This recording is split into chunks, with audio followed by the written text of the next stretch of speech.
बहुत समय पहले की बात है। एक शहर में एक राजा रहता था।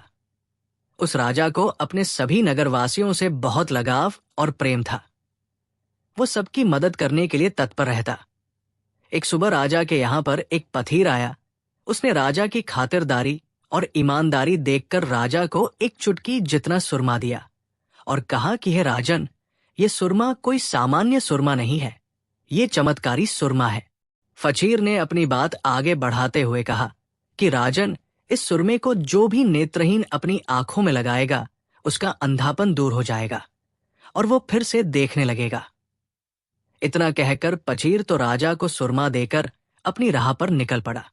राजा ने सोचा कि हमारे राज्य में नेत्रहीनों की संख्या तो बहुत ज्यादा है और सुरमे की मात्रा भी इतनी है कि सिर्फ एक आदमी ही इस सुरमे को अपनी आंखों में डाल सकता है। तो क्यों न ऐसे आदमी को यह सुरमा दिया जाए जो हर तरह से इसके लायक हो। इसलिए राजा ने अपने अति प्रिय आदमी को ही सुरमा देने का निश्चय किया। राजा को तभी अपने ईमानदार और प्रामाणिक वृद्ध मंत्री का ख्याल आया। उस मंत्री ने पूरी उम्र ईमानदारी और निष्ठा से राज्य की सेवा की थी, पर दोनों आंखों में तेज चले जाने से मंत्री को राजकार्य में से विदा लेनी पड़ी।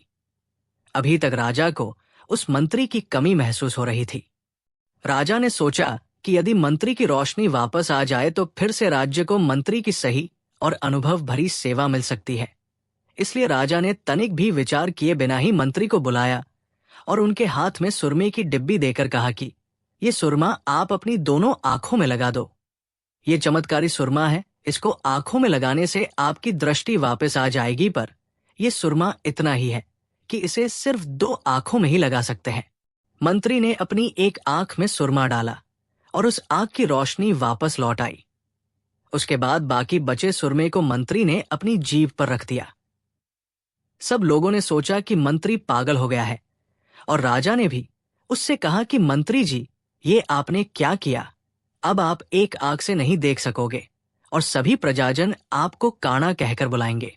मंत्री ने राजा को प्यार से अपनी वाणी से समझाया कि हे राजन, आप तनिक भी चिंता न करें, मैं बिल्कुल भी काना नहीं रहूंगा। मेरी दोनों आंखों की रोशनी वापस आ जाएगी। इससे ज्यादा मैं सभी नेत्रहीनों को भी रोशनी दे सकूंगा। मंत्री ने अपना राज खोलते हुए कहा कि राजन, ये सुरमा चख कर मैंने इसको बराबर परख लिया कि ये किससे बना है। अब ये सुरमा बनाकर मैं सभी नेत्रहीन नगरवासियों का अंधापन दूर कर सकूंगा। मंत्री की ये बात सुनकर राजा प्रसन्न हो गए और मंत्री को कहा, ये मेरा और इन